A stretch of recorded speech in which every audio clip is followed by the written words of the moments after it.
Students, welcome to Mohammad जान academy. Dear students, आपको पता है हमने 9th की बायोलॉजी का सेकंड चैप्टर स्टार्ट किया था। सेकंड चैप्टर हमारे पास था सॉल्विंग अ बायोलॉजिकल प्रॉब्लम। एक बायोलॉजिकल प्रॉब्लम को हम किस तरह सॉल्व करते हैं, उसके बहुत सारे स्टेप्स थे। तो हमने तकरीबन 2 लेक्चर्स में आपका बायोलॉजिकल प्रॉब्लम को ऑब्जर्वेशन से लेकर थ्योरी तक ला तक कंप्लीट किया था। तो हमने एक मसला उठाया था, बायोलॉजिकल मसला उठाया था। वो मसला हमारे पास क्या था? मलेरिया था। कि मलेरिया किस तरह का बीमारी है, किस चीज़ की वजह से फैलता है, इसका वजह क्या है, इस काजिज़ क्या है। तो सारा हमने डिस्कस किया था। आज उसी से रिलेटेड उसी लेक्चर का एक कड़ी है हमारे पास कि जो मलेरिया बीमारी है इसका क्या ट्रीटमेंट है।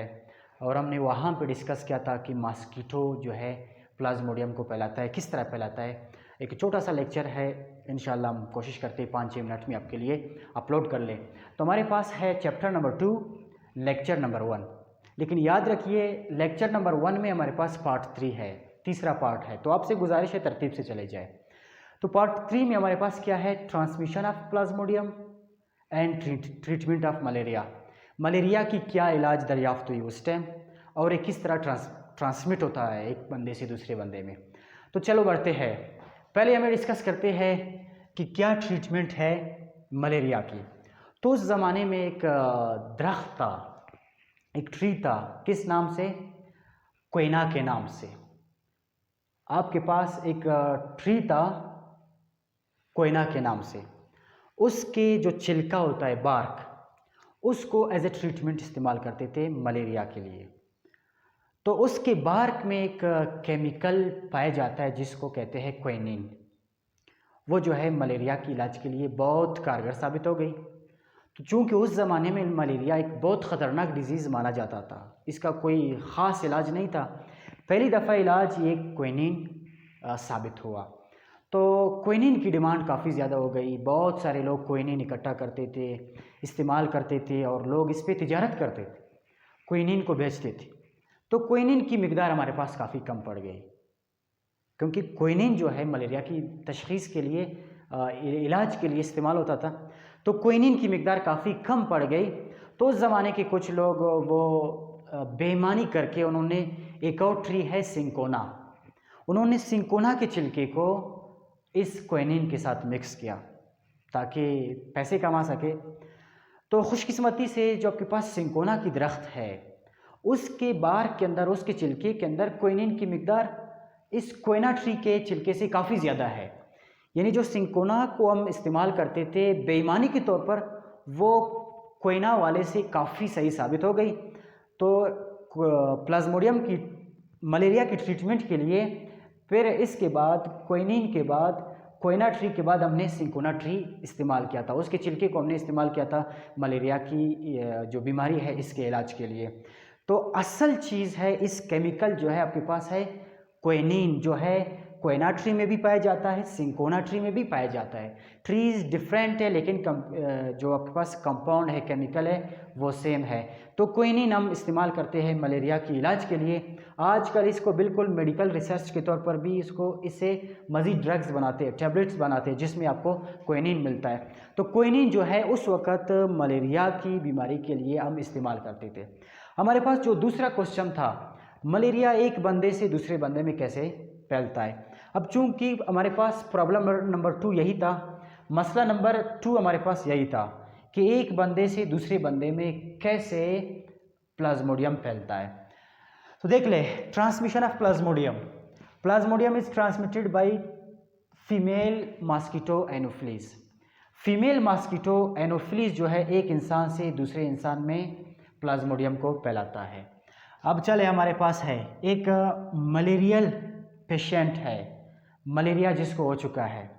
अब जब इस बंदे को मॉस्किटो काटती है, जब मॉस्किटो ने इस मलेरियल पेशेंट को काट ली, तो इसके खून से प्लाज्मोडियम मच्छर के अंदर गया, और यही मच्छर, यही एनोफिलीज जब एक सेहतमंद बंदे को काटता है, हेल्दी पर्सन को काटता है, तो ये वाला जो आपके पास प्लाज्मोडियम था मलेरियल पेशेंट से गया मॉस्किटो में, मॉस्किटो से गया हेल्दी पर्सन में। फिर से क्या हुआ, जो आपके पास सेहतमंद बंदा था, हेल्दी पर्सन था, ये क्या हुआ, ये फिर से मलेरिया की बीमारी का शिकार हो गया। तो मलेरिया किस तरह फैलता है? मॉस्किटो के बाइट से। मादा मॉस्किटो एनोफिलीज मच्छर जिसको हम कहते हैं, इसके काटने से एक इंसान से दूसरे इंसान में मुंतकिल होता है, यानी इन्फेक्टेड पर्सन से हेल्दी पर्सन तक। लेकिन हमारे पास एक और क्वेश्चन पैदा होता है, चलो एक इन्फेक्टेड पर्सन था, उसको एनोफ्लीज ने काट ली, तो एनोफ्लीज के अंदर प्लाज्मोडियम आ गया। सवाल पैदा होता है उस पहले वाले शख्स के अंदर प्लाज्मोडियम कहाँ से आ गया। जो हमारे पास पहला इन्फेक्टेड पर्सन था, यहाँ पे हमने डिस्कस किया मलेरियल पेशेंट, उसके अंदर प्लाज्मोडियम कहाँ से आया। अब चले इस बात को समझें। आपके पास जो प्लाज्मोडियम है, प्लाज्मोडियम एक यूनिसेलुलर ऑर्गेनिज्म है। इसका लाइफ साइकिल 2 प्रोसेस पे कंप्लीट होता है, एक इंसान के ब्लड में और दूसरा उसका हिस्सा मॉस्किटो के स्टमक के अंदर कंप्लीट होता है। अब चूंकि हम खुराक खाते हैं, पानी पीते हैं, गंदे खुराक से, गंदे पानी से हमारे बॉडी के अंदर प्लाज्मोडियम आ जाता है, लेकिन उस वक़्त मलेरिया की कोई सिम्टम ज़ाहिर नहीं होता। क्यों? क्योंकि इस वक़्त जो आपके पास प्लाज्मोडियम है, इसका लाइफ साइकिल कंप्लीट नहीं हुआ है। जो हमारे खुराक के अंदर प्लाज्मोडियम हमारे बॉडी के अंदर आ गया था, इस वक़्त इसका लाइफ साइकिल कंप्लीट नहीं है। अब एक मच्छर जब मुझे काटता है, तो मेरे ब्लड से मच्छर के स्टमक के अंदर, मच्छर के अंदर प्लाज्मोडियम शामिल होता है, तो मच्छर के मैदे के अंदर प्लाज्मोडियम का दूसरा लाइफ साइकिल स्टार्ट होता है और वहाँ पे कंप्लीट होता है। अब मेरा प्लाज्मोडियम था, मेरे बॉडी का प्लाज्मोडियम था, मुझे कोई मलेरिया की बीमारी ज़ाहिर नहीं हुई, सिम्टम ज़ाहिर नहीं हुए। जब मेरे बॉडी से मच्छर के अंदर गया, वहाँ पे लाइफ साइकिल कंप्लीट हुआ। यही मच्छर फिर से मुझे काट ले या किसी और शख्स को काट ले, फिर वहाँ पे मलेरिया की बीमारी और उसके सिम्टम्स ज़ाहिर होते हैं। तो पहले शख्स के अंदर इस तरह खुराक से आता है, गंदे पानी से आता है, फिर मॉस्किटो में जाने के बाद उसकी लाइफ साइकिल कंप्लीट होती है, फिर वो डिजीज़ काज करता है। चलो देखते हैं, आपके पास एक नॉर्मल शख्स है।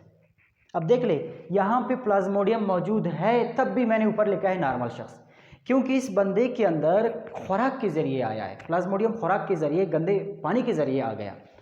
इस बंदे के अंदर प्लाज्मोडियम आ गया, कोई मलेरिया की डिजीज़ काज नहीं हो रहा है, कोई सिम्टम ज़ाहिर नहीं हो रहा है। अब इस बंदे को जब मच्छर ने काट लिया, जब मच्छर ने इस बंदे को काट लिया, ये जो प्लाज्मोडियम था ये मच्छर के अंदर आ गया।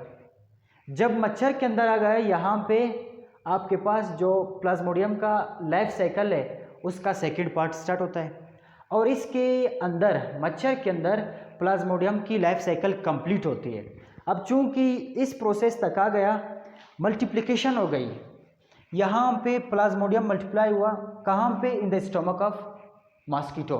मॉस्किटो के अंदर जो प्लाज्मोडियम है उसने मज़ीद रिप्लिकेशन कर लिया, उसकी मल्टीप्लिकेशन हो गई और फिर से यही मॉस्किटो जब इसी बंदे को काटता है, ए वाला प्लाज्मोडियम था, इस साइकिल से गुजर गया, इस प्लाज्मोडियम की लाइफ साइकिल कंप्लीट हो गई। अब यहाँ पे मैंने रेड में प्लाज्मोडियम जो बनाया है, एक कंप्लीट एडल्ट जो है प्लाज्मोडियम है। ए वाला प्लाज्मोडियम डिजीज़ काज कर सकता है, पहले नहीं कर सकता था क्योंकि उसका लाइफ साइकिल कंप्लीट नहीं था। अभी ए वाला प्लाज्मोडियम जब इस शख्स के अंदर आता है तो इसको मलेरिया की बीमारी होती है, और ए वाला मच्छर जब किसी और शख्स को काटती है तो वहाँ पे भी जो मलेरिया की बीमारी है वो फैलती रहती है। तो एक शख्स से दूसरे शख्स के अंदर प्लाज्मोडियम को जो फैलाने वाला वेक्टर है हमारे पास, वो है मॉस्किटो, वो भी मादा मॉस्किटो जिसको हम कहते हैं एनोफ्लीज।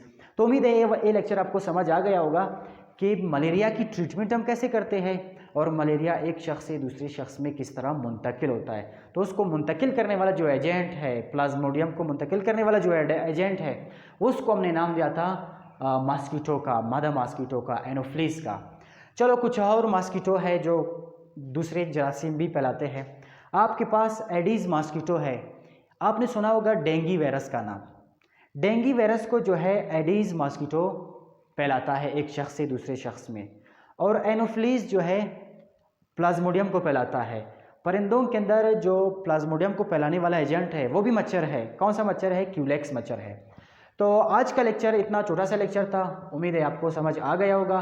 तो एक मेरी बात सुन ले, अगर आपको हमारे लेक्चर्स अच्छे लगते हैं तो चैनल को सब्सक्राइब करें मोहम्मद जान अकेडमी, बेल आइकन को भी दबा लें ताकि हमारे आने वाले सारे लेक्चर्स आप तक पहुंच जाए। तो आपसे इजाज़त चाहता हूं, अपने दुआओं में याद रखिएगा। अल्लाह हाफिज़।